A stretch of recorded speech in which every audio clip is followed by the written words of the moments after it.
My history kick continues, more an excuse to procrastinate on Daredevil Part 7, but you know what? That video will be great when it comes out, I bet. Please don't hold me to that, though. My standards for this series are already pretty high.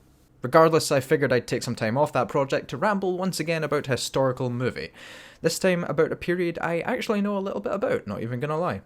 In doing my research about your plane of reality and trying to understand it, I thought it would be important to read up about one of the most important global events of the past century at the time. Now, it's been over 100 years since the First World War, but that doesn't mean it's irrelevant. Just because the Germans kicked up even more of a fuss 20 years later, it doesn't mean they should be let off the hook for the stink they raised from 1914 to 1918. Joking, everyone knows it was Serbia that caused that ruckus.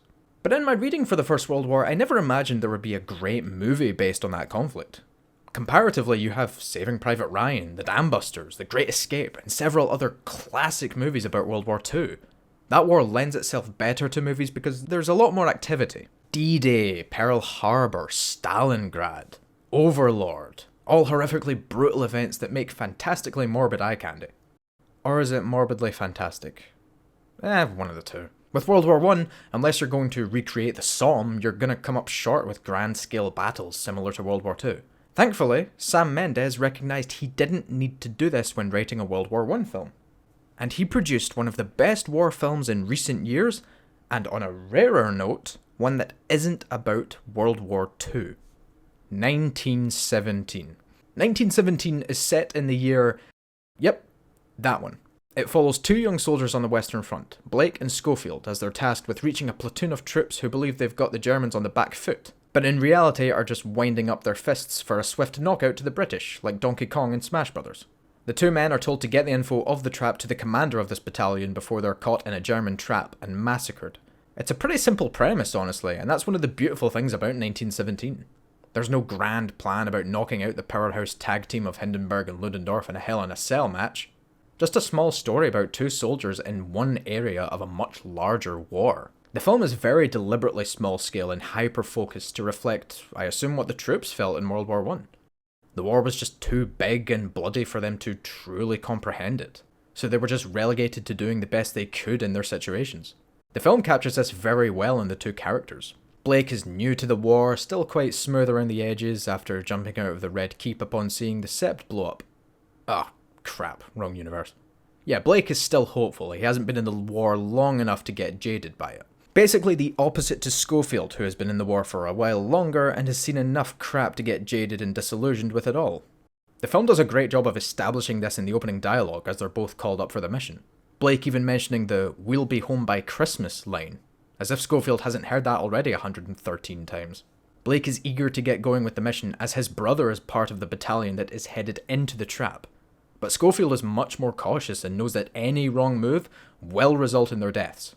He tries to tell Blake this, but Blake, being the naive younger soldier he is, doesn't listen. There's a lot of thematic potency with the characters, obviously. I'm not usually one for themes and emotional resonance, I'm much more about, good structure and overall consistency.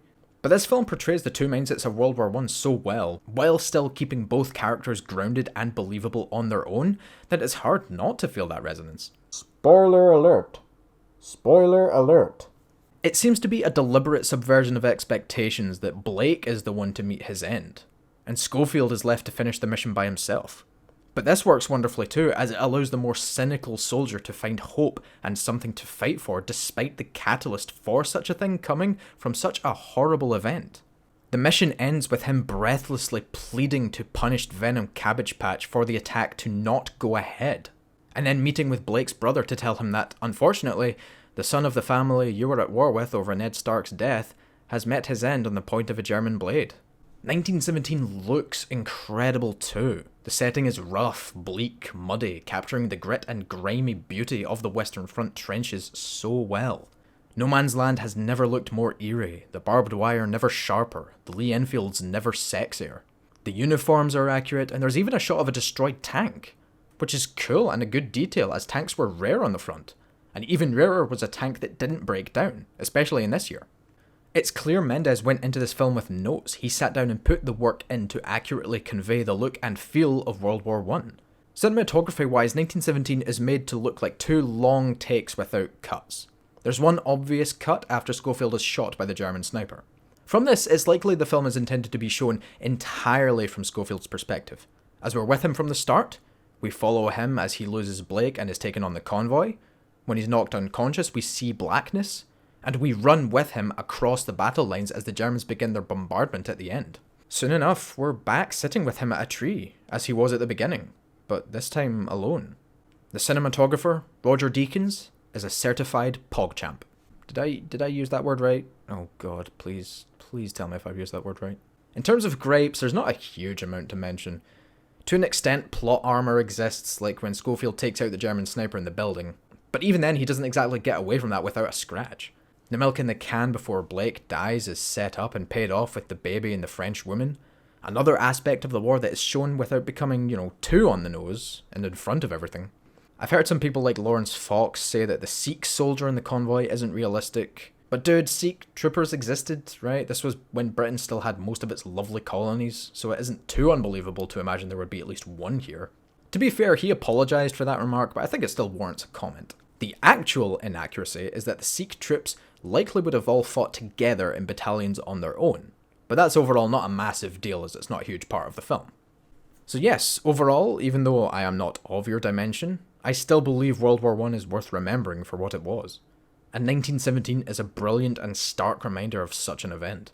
The film was made by people that not only cared about good characterization and world building, but also respected those who participated in the war and lost their loved ones or their lives. It's a harsh reminder of the brutality and unflinching nature of war, but also that hope can come to anyone in any situation, even those who have seen hell and returned to tell the tale. So yeah, if you haven't already, watch 1917. It's absolutely worth visiting your dimension for. Just a little update at the end here. I'm still working away on Daredevil Part 7. It's just taking some time because things have obviously shifted about on my end. I have a few ideas for rambles and rants, but hit me up in the comments if there's a particular thing you want me to talk about. Thanks again for watching, and I'll see you soon. Cheers.